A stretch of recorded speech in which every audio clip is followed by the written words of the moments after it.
आराधना में है छुटकारा, आराधना में है चंगाई, आराधना में है छुटकारा, आराधना में है चंगाई। शरीर प्राण आत्मा में शांति आनंद देता है, प्राण से प्यारा प्रभु। शरीर प्राण आत्मा में शांति आनंद देता है, प्राण से प्यारा प्रभु। प्रार्थना करें, आराधना करें, वो अच्छा है, कितना भला है।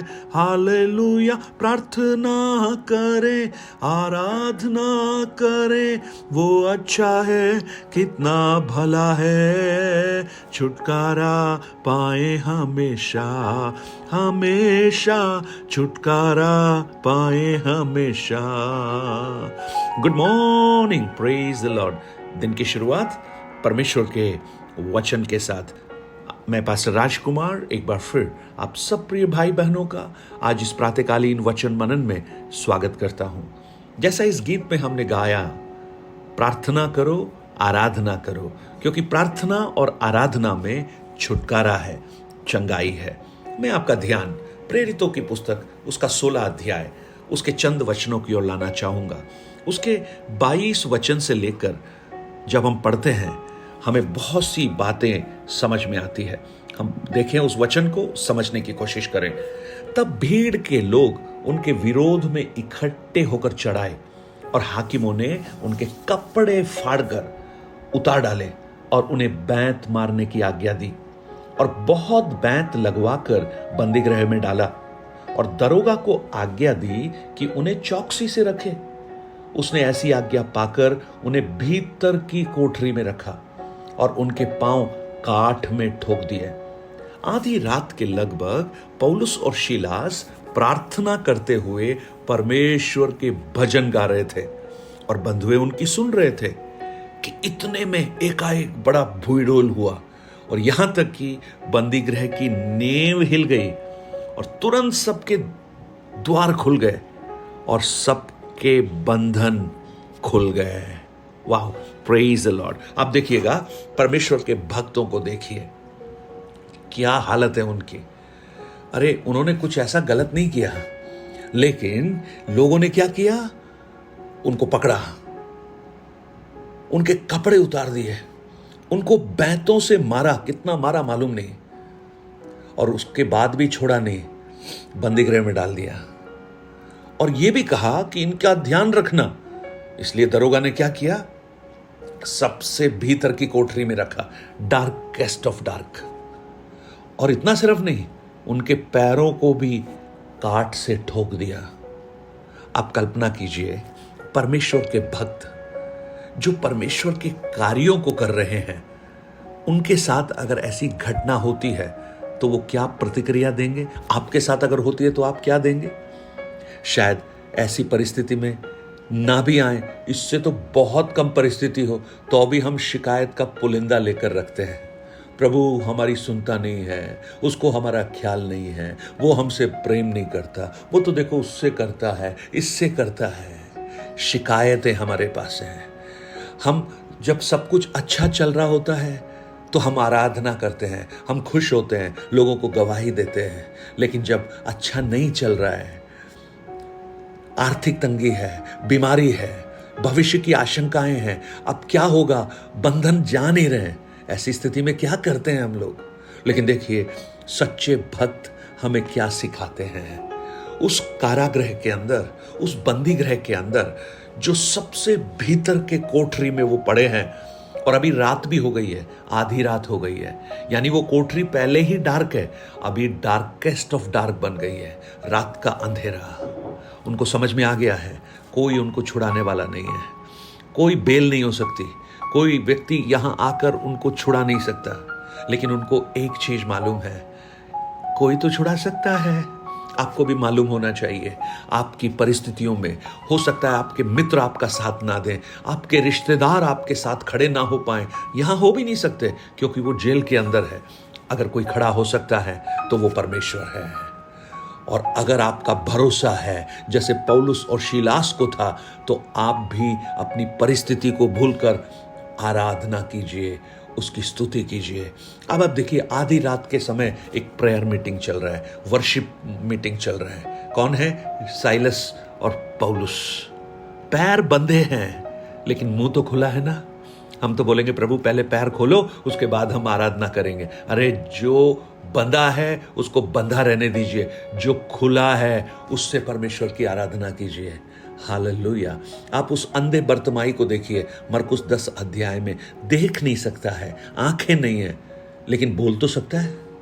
हम क्या कहेंगे? प्रभु हम देख नहीं सकते, हमको पहले दिखाओ फिर हम गवाही देंगे। लेकिन उस अंधे ने देखो, जो नहीं है उसके पास, उसको लेकर शिकायत नहीं की, लेकिन जो उसके पास है, उसके पास मुंह है, वो बोल सकता है। उसने उस दाऊद की संतान को पुकारना प्रारंभ किया। ओ हालेलुया। आज मुझे सुनने वाले मेरे प्रिय भाई बहन, आज अगर आप जो आपके पास है, जो उपलब्ध है, उसके द्वारा आप परमेश्वर की आराधना कर सकते हैं, उसकी स्तुति कर सकते हैं, तो जो उपलब्ध नहीं है वो भी प्रभु आपको देना प्रारंभ करेगा। आधी रात को पैर बंधे हुए हैं। हम जब आराधनालय में जाते हैं, कई बार गाना गाते हैं, नाचूंगा गाऊंगा पगलों के समान, लेकिन ये नाच नहीं सकते, लेकिन गा सकते हैं। मुंह बंद नहीं किया, ये अच्छा हुआ मुंह पे टेप नहीं लगाया। लेकिन मैं तो ये कहता हूं, हम लोगों को तो टेप लगाया नहीं, लेकिन बहुत से लोगों को टेप अपने आप ही लगी हुई है, वो आराधना नहीं कर पा रहे। अरे भैया, जो करने की स्थिति में नहीं है वो कर पा रहे हैं, लेकिन जो करने की स्थिति में है वो नहीं कर पा रहे। वो इसको देख रहे हैं, उसको देख रहे हैं, परिस्थितियों को देख रहे हैं। लेकिन जब आप कर पाने की स्थिति में नहीं होंगे, तब आप करेंगे, तो पता है क्या होगा? परमेश्वर ऐसी स्थिति में लेकर आएगा कि बहुत से लोग आपके साथ आराधना करेंगे। Praise the Lord. आप इस भाग को जब आगे पढ़ेंगे तो बहुत लोगों ने आराधना की है एक साथ। रात के समय दरोगा और उसका पूरा घराना उद्धार पाया, बपतिस्मा लिया, और बड़े आनंद के साथ एक बड़ी प्रार्थना सभा उसका कारागृह में हुई।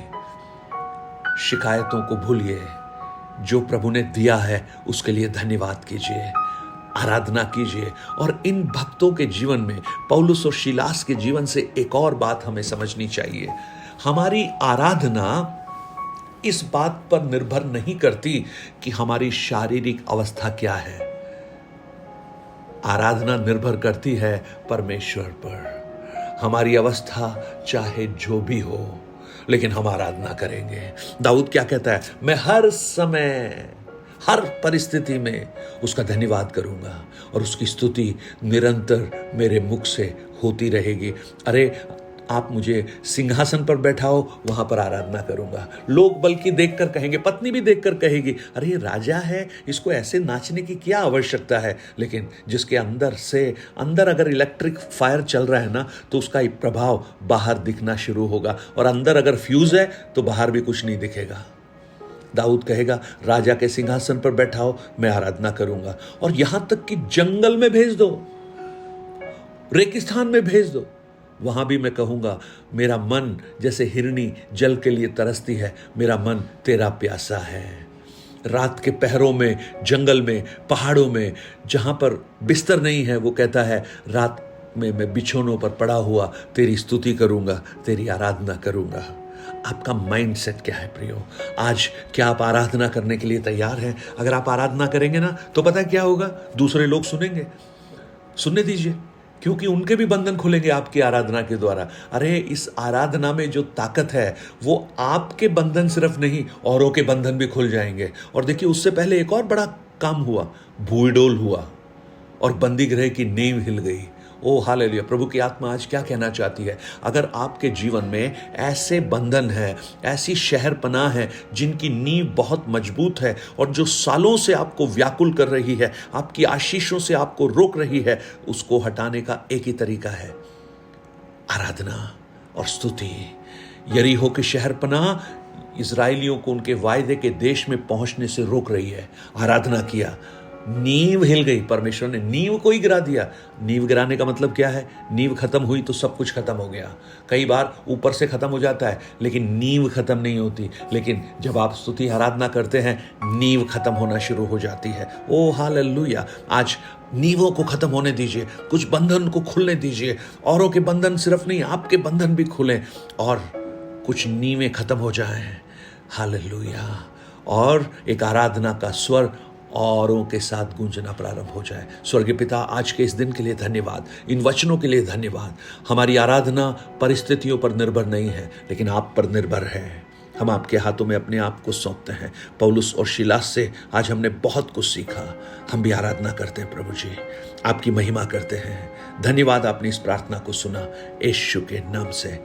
आमीन, आमीन। God bless you. परमेश्वर आपको आशीष दे। आराधना कीजिए, स्तुति कीजिए, उस परमेश्वर को पुकारिए। अगर मुंह खुला है, मुंह से कीजिए। अगर मुंह बंद है तो हाथ उठाकर कीजिए। हाथ भी अगर बंधे हुए हैं तो दिल से कीजिए। जब आप ऐसा करेंगे, प्रभु अद्भुत काम करना शुरू करेगा। आमीन। और अगर आज कुछ अद्भुत काम हो रहा है तो हमसे बताइए। कहाँ बताएंगे? 9829037837 पर। और इन वचनों को औरों तक पहुंचाकर इस सेवकाई को सहयोग कीजिए। Have a blessed day. God bless you.